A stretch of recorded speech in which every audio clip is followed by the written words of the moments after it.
Jesus knows what it's like to feel sadness and pain.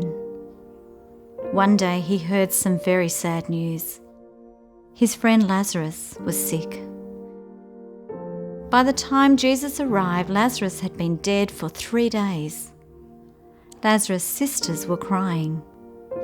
Jesus saw their tears, and even though Jesus knew he'd bring Lazarus back from the dead again, Jesus wept.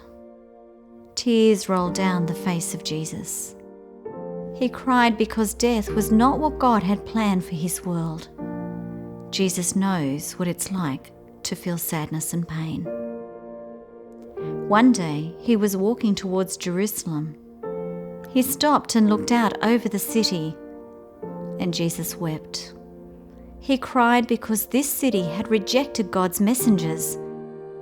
Again and again and again, God had sent his messengers to warn this city, but each time they had rejected God's messengers. They had rejected God. Jesus longed to gather them to himself, but now they were rejecting him. Tears rolled down the face of Jesus. He cried for the city that rejected God's warning. Jesus knows what it's like to feel sadness and pain.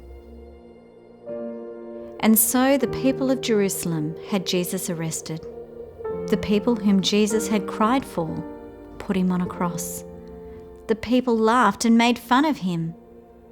Jesus, who'd cried for them, would now die for them. He died so that one day death would be no more. He died so that people's rejection of God would be paid for once and for all. Jesus cried for his enemies. Then he died for his enemies, so that his enemies may become his friends.